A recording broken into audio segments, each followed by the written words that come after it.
Half of the chaos in your life doesn't come from fate, destiny, or other people.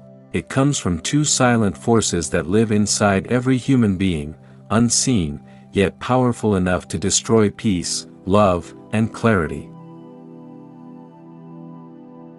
These two things don't shout, they whisper. They quietly convince you that you're right when you're wrong. They tell you to fight when you should release. They make you chase illusions while ignoring the truth that could free you. Zen wisdom says, a person's greatest battle is not with the world, but with the storms within the mind. If you feel that your life is heavier than it should be, if you find yourself trapped in cycles of regret, confusion, or emotional pain, then what's about to unfold will reveal the hidden roots of suffering that affect every human. By the end of this teaching, you will see how just two things are responsible for half of the pain and conflict in human life, and how freeing yourself from them transforms everything. The Zen understanding of inner conflict. Zen does not point at the world as the problem, it points at perception. When the mind is clouded, even peaceful moments feel uneasy. When the mind is clear, even chaos loses its grip. The Zen masters say, you do not see the world as it is. You see the world as you are. This means your problems are not always the things you face, but the way you interpret them. The same event can break one person and awaken another. The difference is not in the event, it is in the two invisible forces we are about to reveal. The first root of all problems, attachment. The first half of your suffering begins with attachment. Attachment is not love, attachment is the fear of losing what you love. It is the invisible rope that ties your peace to things, people, and outcomes. It says, I will be happy only if this happens. But life never obeys those conditions. Zen teaches that attachment is like trying to hold the wind. The tighter you grasp, the more it escapes you. You attach to people, expecting them to stay. You attach to success, expecting it to last. You attach to opinions, expecting the world to agree. And when life changes, as it always does, suffering begins. The problem is not that you care, it's that you chain your identity to what you care about, and when that chain is pulled away, your peace goes with it. The nature of attachment in daily life. Everyday attachment shows up subtly. You check your phone again and again, waiting for someone's response. You replay old conversations, hoping to rewrite them in your head. You attach to your version of how life should be, and every difference feels like pain. Zen calls this clinging to the illusion of permanence. The mind wants life to stay still, but life moves like water. It flows, reshapes, and dissolves what no longer belongs. The truth is, nothing that changes was ever truly yours. When you let go of what's not permanent, what remains is peace. The second root of all problems, expectation. If attachment is the rope that binds you, expectation is the anchor that sinks you. Expectation is when the mind decides how the future should unfold, then suffers when reality disagrees. It is a silent agreement you make with the universe, without asking if the universe agrees. You expect others to understand you. You expect kindness to return immediately. You expect effort to guarantee reward. And when life moves differently, disappointment takes over. Zen wisdom says, expectation is a hidden form of control.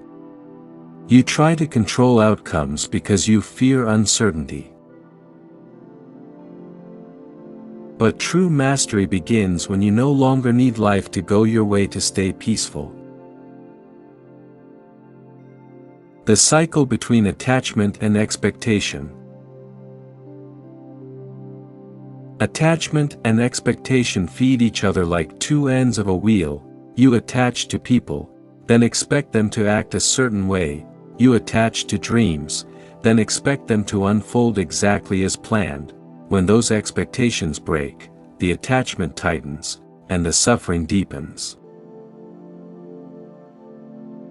This cycle can destroy years of peace. You lose sleep. You overthink.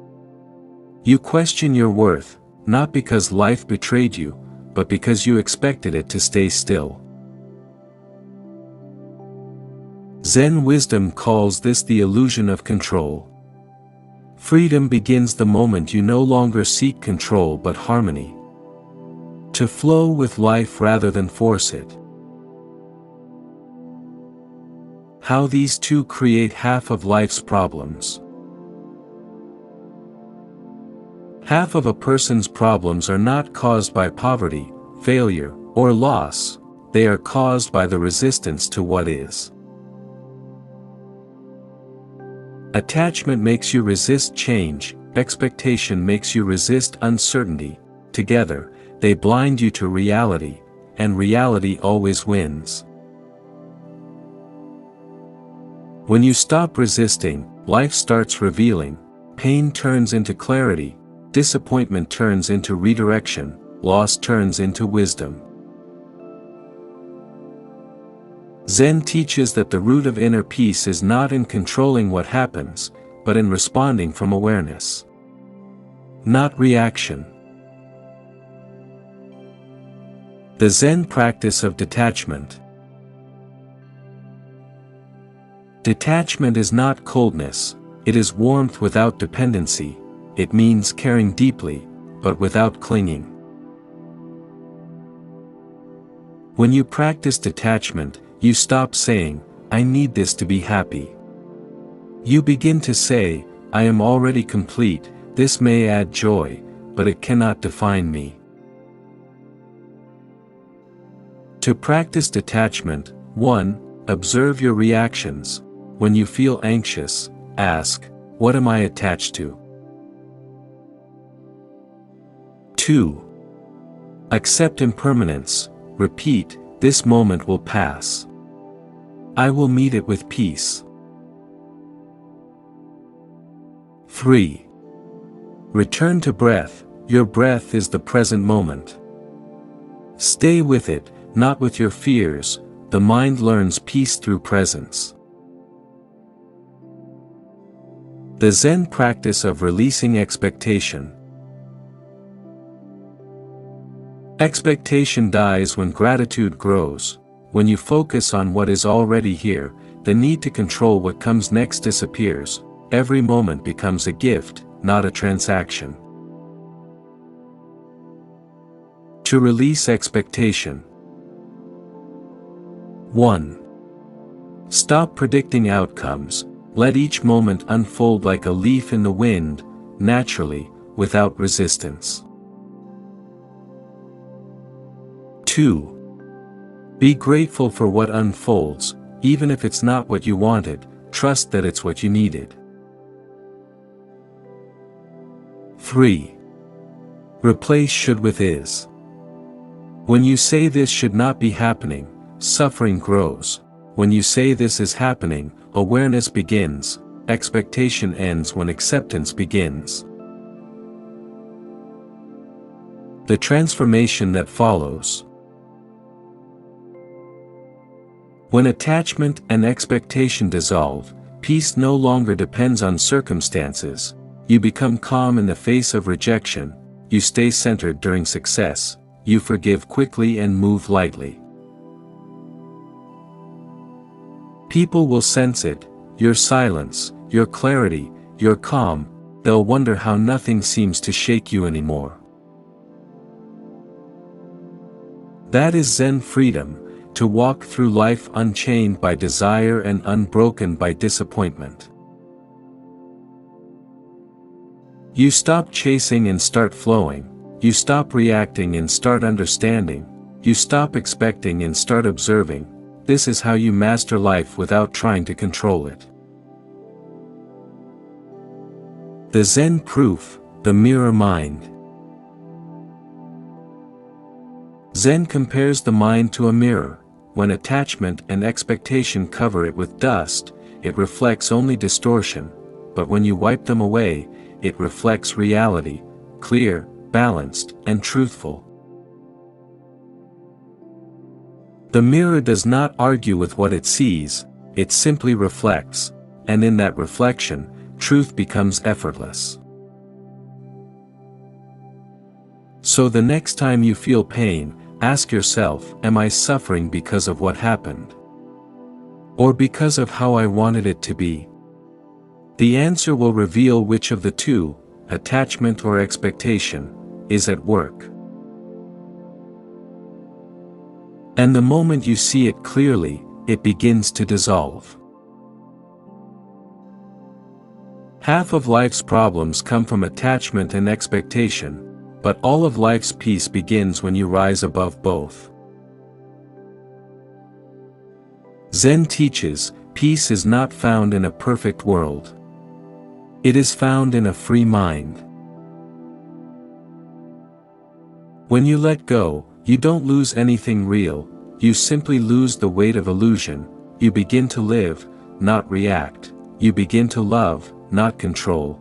You begin to be, not chase. So let this teaching remind you. The less you hold, the more life flows, the less you expect, the more you receive, and the less you fight what is, the more you align with what's meant.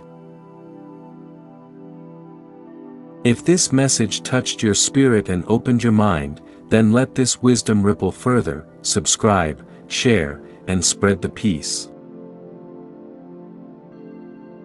Because every mind awakened reduces the suffering of the world by one, let yours be that mind.